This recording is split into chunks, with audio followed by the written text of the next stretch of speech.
जय श्री कृष्ण। आप सभी का हमारे YouTube चैनल पर हार्दिक स्वागत है। आज की इस वीडियो में आप सभी सुनेंगे कि क्यों दिया माता तुलसी ने गणपत जी को श्राप की कथा का वृत्तांत। आइए सुनते हैं। सूत जी बोले, हे सौनक, इस प्रकार नारद जी का आग्रह देखकर श्री नारायण ने कहना आरंभ किया। नारद, मैं तुम्हें गणेश जी का एक अन्य उपाख्यान सुनाता हूँ जो कि ब्रह्मकल्प में घटित हुआ था। एक बार गणेश्वर श्री गंगा जी के पावन तट पर तपस्या कर रहे थे। उनके अर्ध उन्मीलित नेत्र थे तथा मन भगवान श्रीहरि में लगा था। वे सदैव उन्हीं के चरण कमलों का ध्यान किया करते थे। उस समय वे एक रत्न जड़ित सिंहासन पर विराजमान थे। समस्त अंगों पर चंदन लगा हुआ था। गले में पारिजात पुष्पों के साथ स्वर्ण मणि रत्नों के अनेक हार पड़े थे। कमर में अत्यंत कोमल रेशम का पीताम्बर लिपटा हुआ था। भुजाओं में स्वर्णाभरण, मस्तक पर देदीप्यमान मुकुट और कानों में कुंडल सुशोभित थे। उनका मुखमंडल करोड़ों सूर्यों की आभा को भी लज्जा देता हुआ दमक रहा था। उनकी सुंदर सूंड एवं विद्युतोपम श्वेत दंत भी अद्भुत शोभा के कारण थे। इस प्रकार अद्भुत एवं दिव्य सौंदर्यावतार गणेश जी कुछ कुछ योग झपकी लेते हुए और कुछ जागते हुए से अत्यंत शोभायमान लग रहे थे।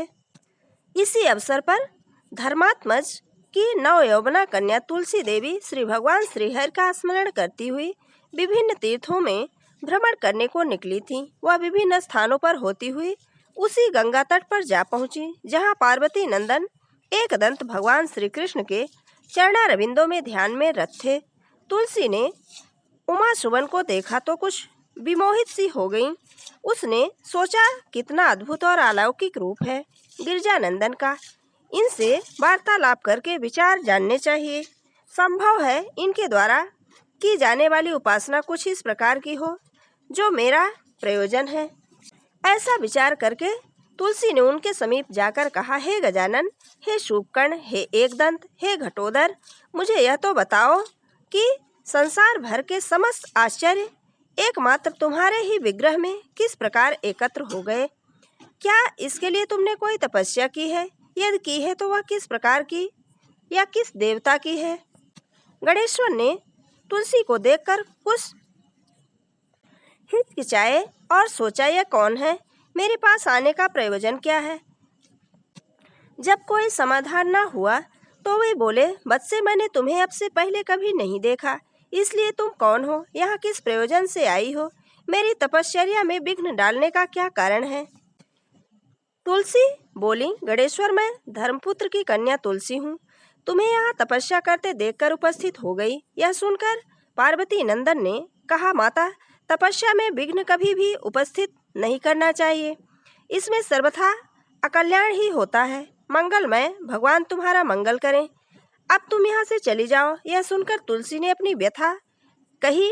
पार्वती तनय, मेरी बात तो सुनो। मैंने मनो अनुकूल वर की खोज में ही इस समय तीर्थाटन करने आई हूँ। अनेक वर देखे किंतु आप पसंद आए हो मुझे, अतएव आप मुझे भार्या रूप में स्वीकार कर मेरे साथ विवाह कर लीजिए।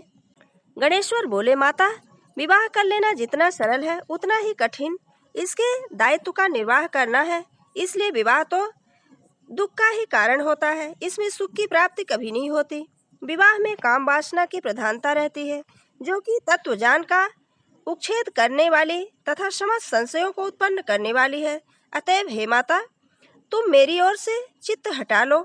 यदि किसी प्रकार की खोज करोगी तो मुझसे अच्छे अनेक वर तुम्हें मिल जाएंगे।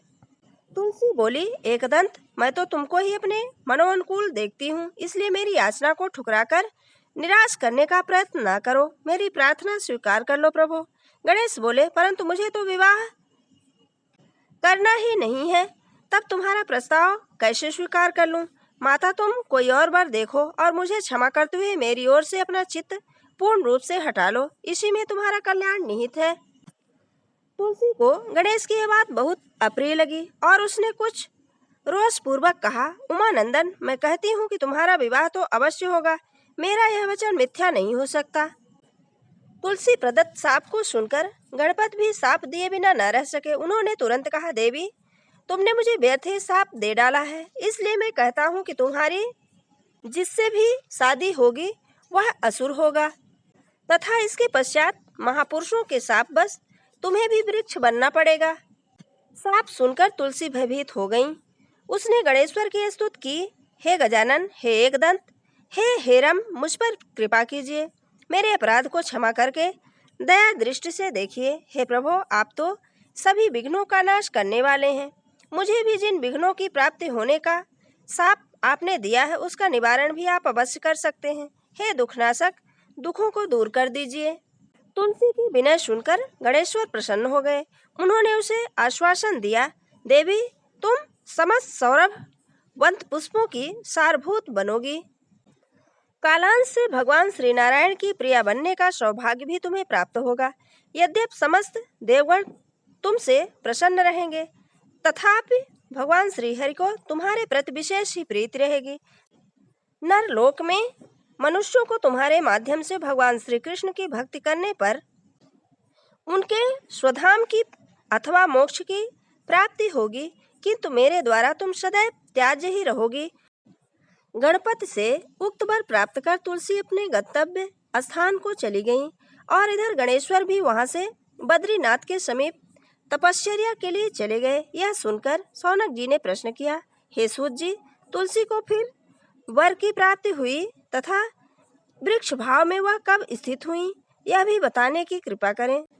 सूत जी बोले, हे शौनक, कालांतर में वही तुलसी वृंदा हुई और दानवराज शंखचूड़ की भार्या बनी। वह शंखचूड़ पूर्व जन्म में भगवान श्री कृष्ण का पार्षद सुदामा था, जो राशेश्वरी राधा के शाप बस असुर योनि को प्राप्त हुआ था।